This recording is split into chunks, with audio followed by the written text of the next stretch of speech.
바다 깊은 곳에 무엇이 숨어 있는지 아시나요? 거의 95%에 달하는 해양이 아직 탐사되지 않았는데요. 이걸 고려할 때 여러분의 상상력을 마음껏 발휘하지 않는다는 건 정말 힘들지요.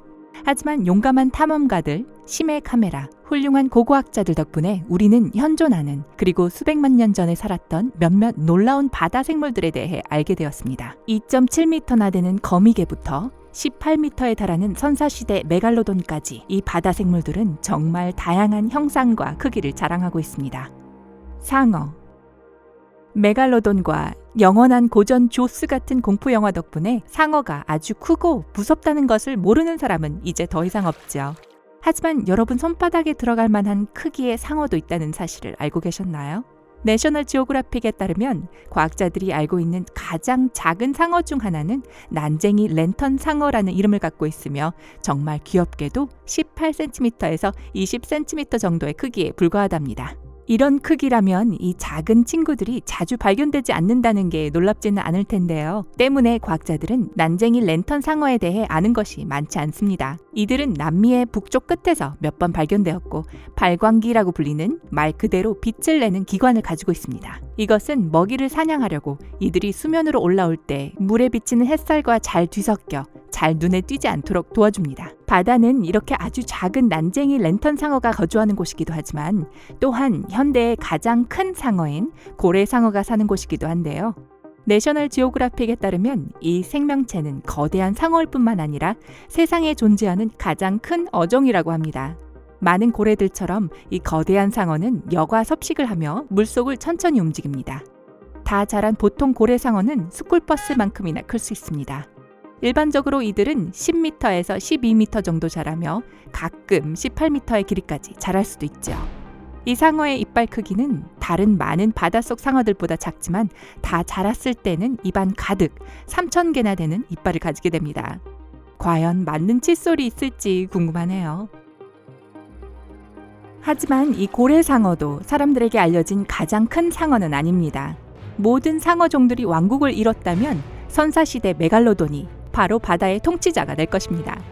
메갈로돈은 아주 오래전부터 바다를 헤엄쳐 다녔는데요. 이는 약 1590만 년에서 260만 년 전인 초기 중신세와 후기 선신세 시대 사이입니다. 이들은 멸종된 지 오래되었지만 사람들은 여전히 이 거대한 바다 괴물에 대해 놀라워하며 알고 싶어 하죠.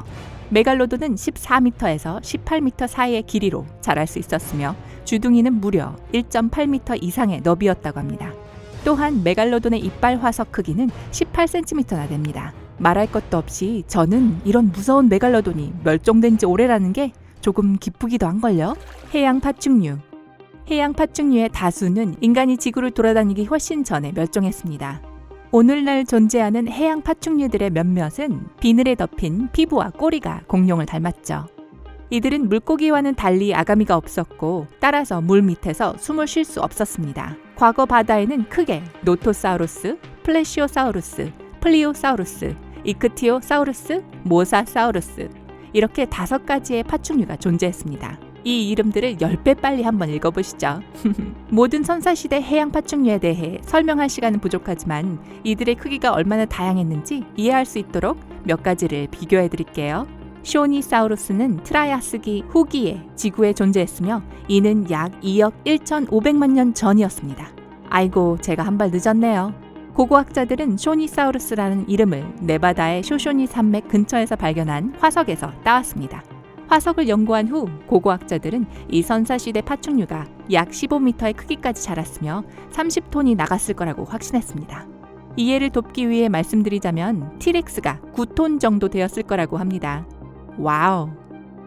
하지만 모든 해양 파충류가 쇼니사우루스처럼 거대한 건 아니었습니다. 오프탈모사우루스를 만나보세요. 이 선사시대 파충류는 듀라기 시대 후기에 아주 번성했던 종이며 전 세계 바다에 존재했습니다. 뉴다이노사우루스닷컴에 따르면 오프탈모사우루스는 2,722kg의 무게였으며 약 4.9m까지 자랐다고 합니다. 이는 오늘날 존재하는 흰 돌고래와 거의 같은 길이입니다. 이들의 만화 같은 넓적 눈, 돌고래 같은 모양이 참 귀여웠을 텐데 저희가 직접 보기 전에 멸종해 버렸다는 게 아쉽네요. 물론 오프탈모사우루스는 시간이 지나면서 진화해 우리가 오늘날 알고 있는 안과 의사가 되었습니다. 아니요, 거짓말이에요. 그냥 한번 여러분을 시험해봤어요. 쥐라기 시대에 살았던 다른 해양 파충류는 리오플레우로돈입니다. 이들은 아주 빨리 움직이며 백상아리와 닮았다고 알려져 있습니다.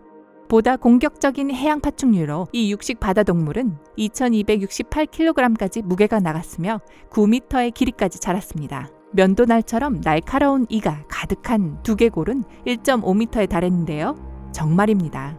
이들은 또한 물에서 믿을 수 없을 정도로 신속하게 움직일 수 있는 물갈퀴를 가졌고 시속 40km 정도의 속도로 상어만큼 빨리 헤엄칠 수도 있었다고 합니다.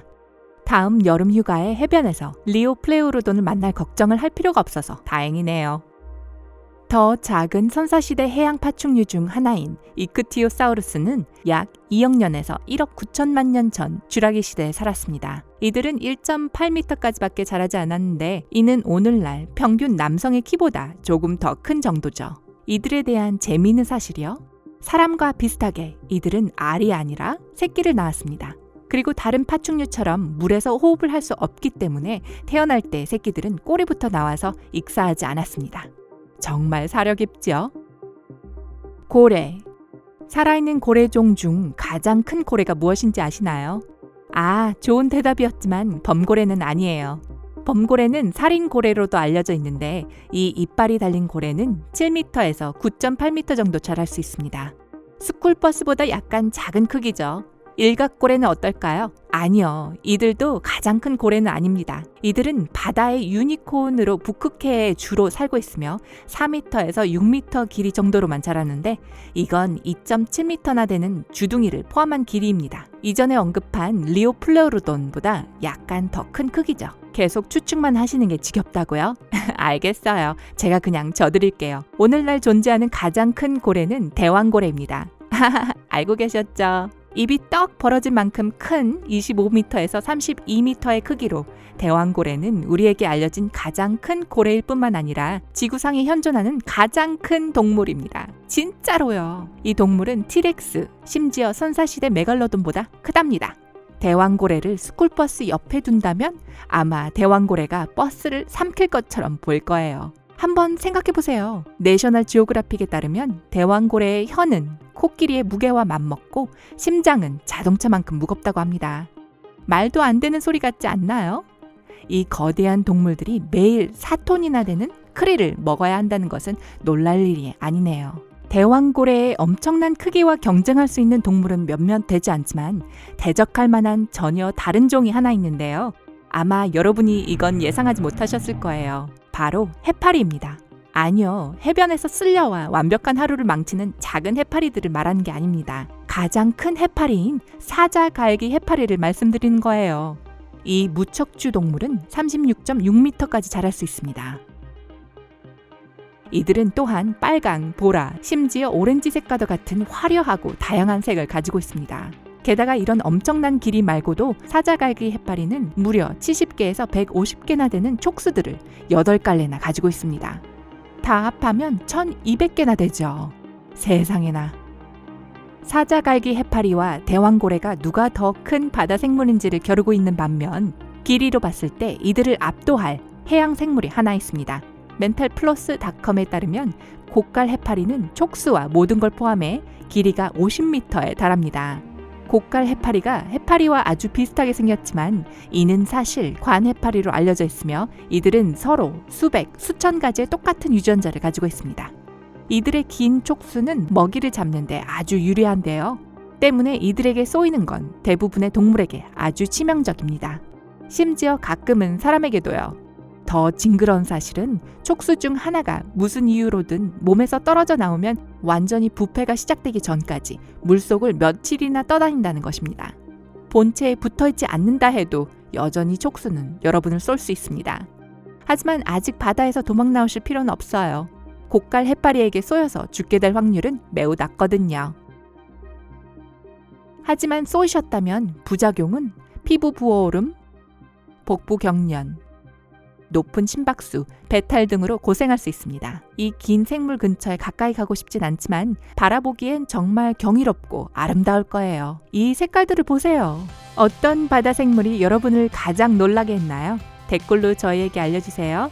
영상의 좋아요를 누르고 친구들과 공유한 후 구독 버튼을 눌러 밝은 면과 함께하는 것 잊지 마세요. 항상 밝은 면과 함께하세요.